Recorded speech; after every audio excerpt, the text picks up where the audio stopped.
Ensuite, un autre courriel de Jacques. On avait Jean, maintenant c'est Jacques. Bonjour l'équipe de Nomos TV.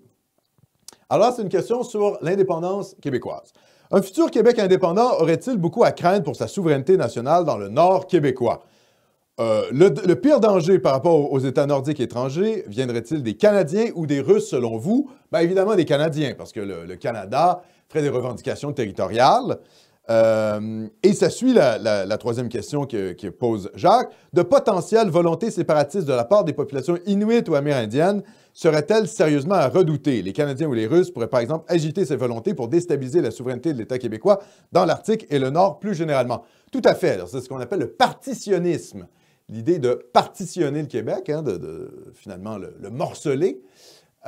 C'est une option qui n'a jamais vraiment été évoquée publiquement par Ottawa, mais on sait qu'au moment du référendum de 1995, il y avait eu des référendums au sein des Cris du Québec et des Inuits, et à 95 les Inuits et les Cris avaient répondu « Nous n'accepterons pas les résultats d'un référendum gagnant ». Donc, on voit qu'il y a un problème territorial de la part des Autochtones et des Inuits, que c'est un réel problème à la question de l'unité territoriale du Québec. Alors, il y a des réponses qui ont été faites à ça, à un territoire du Québec souverain, etc., où on dit oui, mais c'est pas très... le droit international nous dit que c'est pas une vraie menace.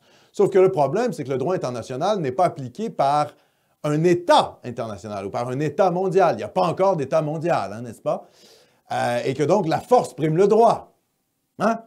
Comme le savent très bien les Catalans, comme le savent très bien les Kurdes qui font des référendums et qui n'ont pas d'effet. Donc la force prime le droit et en ce cas-là, eh bien, il faudrait redouter que le Canada appuie les revendications territoriales autochtones.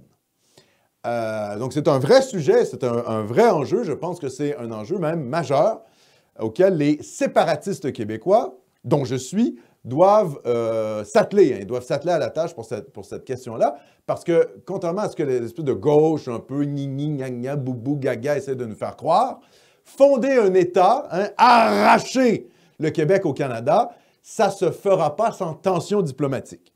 Et le Canada pourrait être extrêmement tenté d'appuyer les revendications territoriales autochtones pour nuire aux séparatistes québécois. En plus qu'en termes d'image publique, soyons très clairs, hein? La presse internationale va appuyer les Autochtones contre les méchants racistes québécois qui veulent un pays, vous comprenez? Donc, forcément, ce qui va se produire, c'est ça. C'est un appui de la presse, du New York Times, du Monde, de toutes ces cochonneries cosmopolites pour nous dire qu'on maltraite les Autochtones et qu'au fond, les séparatistes québécois sont des méchants racistes. Hein, quand il y a une opposition entre Blancs et Autochtones, la presse internationale tout de suite se rend du côté des Autochtones, même dans le cas d'Oka ou la crise d'Oka, etc. Donc, il ne faut pas se faire d'illusions. La question autochtone est un vrai sujet pour le territoire québécois et il faut y réfléchir intelligemment. C'est pour ça que je pense qu'il faut peut-être penser à de la présence militaire ou paramilitaire dans le Nord, parce que c'est une occupation de territoire de la part du Québec et ça ferait en sorte que nos revendications seraient plus fortes.